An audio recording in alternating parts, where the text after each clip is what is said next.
Hello friends, my name is Ruti Akhara for second year BMS student RK Ayurvedic College, University and Hospital. Today we will present the तक्र अरिष्ट. तक्र अरिष्ट है वो संधान कल्पना में आता है. संधान means combination, उसमें 2 और 3 द्रव्यों को मिक्स करके उसकी फर्मेंटेशन प्रक्रिया की जाती है, उसको संधान कल्पना बोलते हैं. उसमें आसव और अरिष्ट दोनों आते हैं. आसव में स्वरस लिया जाता है और अरिष्ट में खात लिया जाता है. अरिष्ट का एक एग्जाम्पल तक्र अरिष्ट, उसके बारे में हम देखते हैं. सबसे पहले उसका श्लोक बताया गया है. एन्नामलकम पथ्या मरीचम त्रिपलासिकम लवणानि पलासानि पंचम च एकत्रम चूर्णयेत् तक्र कसा सुतम जातम तक्र अरिष्टम पिबेन नरम दीपन स्वथ गुल्म अर्शक ग्रोमी मेदो हरापहम BR ग्रह निरोगाधिक उसका रेफरेंस है. तो इस श्लोक में पहली 2 लाइन में उसके इंग्रेडिएंट्स बताए गए हैं और 4th लाइन में उसके इंडिकेशन बताए गए हैं. उसके इंग्रेडिएंट्स अजमोद, आम्लकी, हरितकी, मरीच, इन सभी को 3 पल यानी कि 148 ग्राम में लेना है. सैंधव लवण, समुद्र लवण, सोवरचर लवण, वीड लवण, औद्भिद लवण, इन सभी को 1 पल यानी कि 48 ग्राम लेना है. उसके बाद तक्र जो हमारा मेन इंग्रेडिएंट्स है वो 1 अदरक यानी कि 3.7 लीटर लेना है. उसके बाद मेथड ऑफ प्रिपरेशन यानी कि कैसे हम अरिष्ट बना सकते हैं. The fine powder of the drugs are 1 to 9 are added to the butter milk taken in an appropriate vessels of fermentation. तो सारे ड्रग्स को फाइन पाउडर करना है और उसके बाद एक वेसल में बटर मिल्क लेके उसमें वो डाल देना है. The mixture is generally stirred and the vessel is placed undisturbed in a suitable place to maintain the required temperature and to protect the preparation from acute climatic fluctuations. It is clothed temporarily with a cloth and lid.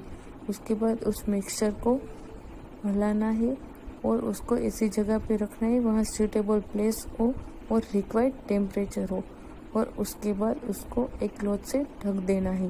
Onset of fermentation is observed daily for 2 to 3 days. Soon after fermentation, onset the संधि बंधन of the vessels is done. और उसके बाद 2-3 दिन बाद उसको संधि बंधन करना है.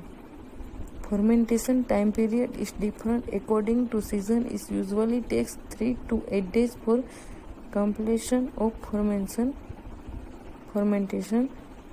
यहाँ पे ये बताया गया है कि ऋतु के अनुसार फर्मेंटेशन का टाइम अलग अलग होता है.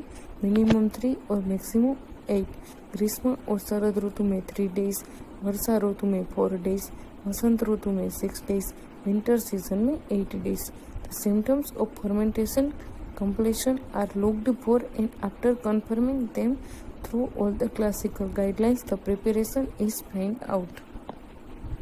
It is stored in airtight bigger plastic can and checked for continued fermentation and the sediments in the liquid for a week or 2.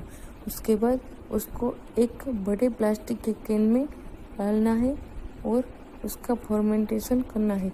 Week और 2 वीक बाद the preparation is later spun out again, packed in suitable airtight container, labeled and spent. और उसके बाद उसको airtight container में डालना है और उसका लेबल लगाना है. The end product will be whitish in colour with अम्ल तीक्ष्ण रस एंड कैरेक्टरिस्टिक ऑर्डर. और जो हमारा एंड प्रोडक्ट होता है वो वाइट कलर का होता है और अम्ल तीक्ष्ण रस होता है. उसके बाद उसके डोज और अनुपान यानी कि कितनी मात्रा में लेना है और किसके साथ लेना है. 1/2 to 1 पर मेडिसिन, 24 to 40 ml मेडिसिन लेना है और इक्वल क्वांटिटी ऑफ वाटर के साथ लेना है आफ्टर फूड. उसकी प्रॉपर्टीज रस, कटु, अम्ल, गुण, रुक्ष, विषादी, लघु, वीर्य, उष्ण, विपाक, मधुर. प्रॉपर्टी दीपन, आमपाचक, मलबद्धक, रुच्य. थेराप्यूटिक इंडिकेशन यानी कि कौन कौन से डिजीज हम ठीक कर सकते हैं. शोथ, गुल्म, अर्श, कृमि, प्रमेह, उदर रोग, अतिसार, डाइजेस्टिव प्रॉब्लम, ओसाइटिस, ये सभी. और उसके बाद उसकी साइड इफेक्ट. सभी मेडिसिन में उसकी साइड इफेक्ट तो होती ही. इसमें burning sensation, acidity, gastritis, heart burn, ulcers, ये सभी साइड इफेक्ट है। It should not be used in pregnancy. Pregnancy में यूज़ नहीं करनी चाहिए because of ingredients present in which may cause uterine contraction.